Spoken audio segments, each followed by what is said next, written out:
You weren't promised today's sunrise, and yet, here you are. What will you do with a day that doesn't owe you anything?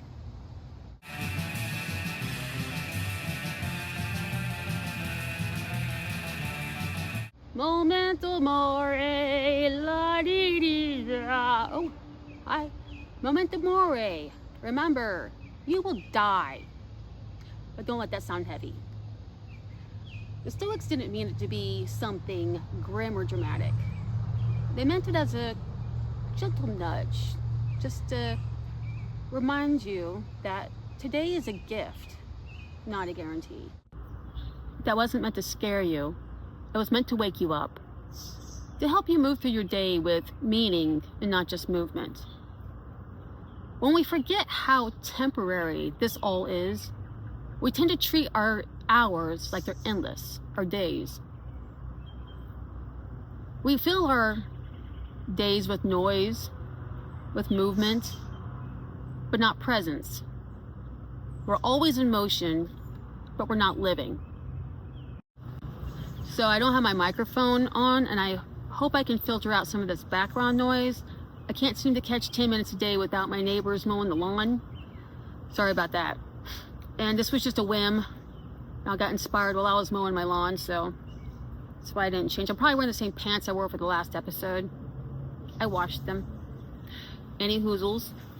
So yeah, 10 minutes a day of actually being here. That can shift your whole day, and making a practice of it can shift your whole life. Not because it's flashy, it's because it just does something. So the more you make a practice of it, the more you realize that time is not chasing you. It is not trying to steal anything from you.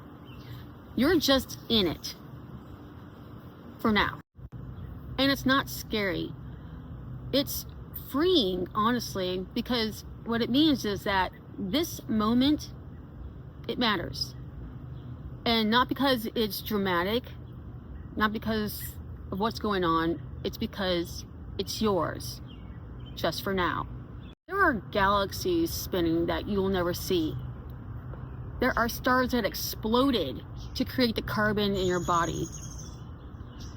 You are part of that same wild, ancient stardust, and you're conscious of it. The same universe that collapses stars still chose to open your eyes this morning. So when the Stoics say today is a gift, they're literally right. We've been fed this lie, loud and constant, that as long as we're moving, we must be living. But motion doesn't mean presence, and activity doesn't mean aliveness. You can scroll endlessly, drive to work half awake, keep every calendar box full, and still feel like you're sleepwalking through your own life. We confuse busyness with purpose. We confuse movement with meaning. And we confuse distraction with drive. But movement without alignment is just chaos in disguise. It's like spinning your wheels in cosmic mud. Or like flailing about in a burning room without stopping to ask why. To move deliberately is different. It's sacred. It's when you act from your inner stillness and not your outer noise.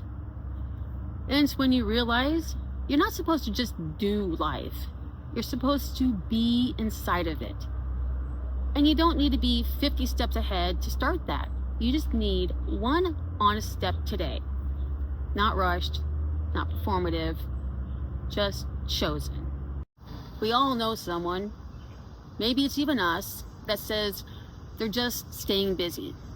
And on the surface, that sounds fine, responsible even, but busyness without purpose is just noise. It's movement without direction. It's just filling the hours so you don't have to feel the weight of them. And I get it. Stillness can be uncomfortable. I mean, it's in the silence, in the stillness, when you're asked questions that maybe you don't want to answer. But purpose doesn't shout. It whispers. And if you're always moving and you're always distracted, you will miss it. Living with purpose doesn't mean you have to make any dramatic changes overnight. It just means noticing when you're on autopilot. It means when you just choose one thing in your day to do with intention and not out of habit. Because the hours are going to pass either way. So are they going to carry you, or are they going to blur past you? You weren't born to keep busy. You were just born to be here. So Momento Mori is not meant to scare us or to make us sad. It's meant to shake us awake, to remind us you get today. You were gifted this breath. So don't let today get stolen by autopilot.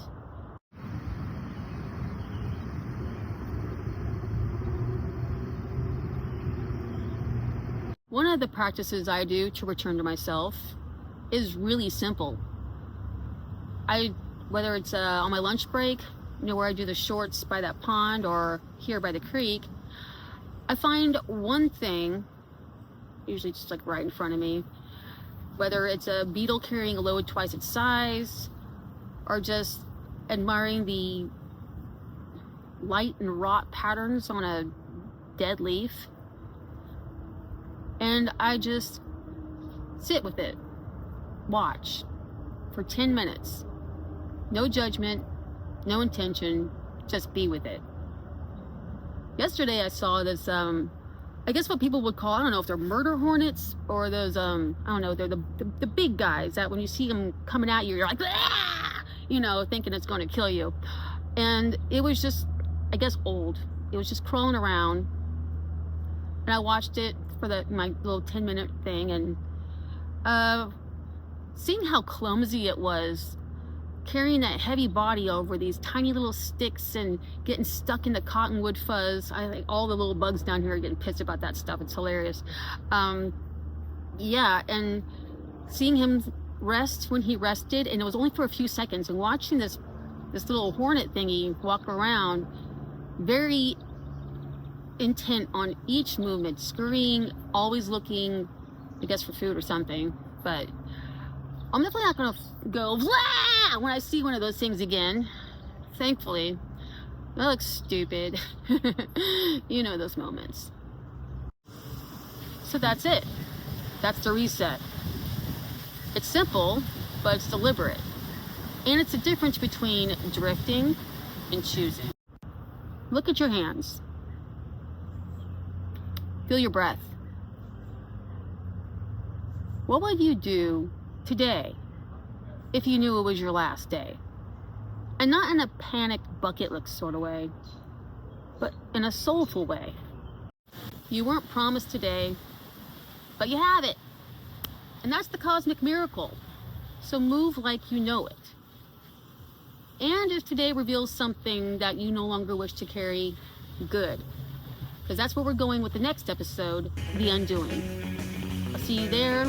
Thank you for all my new subscribers. Really, every time I see a new one, my heart just, yay.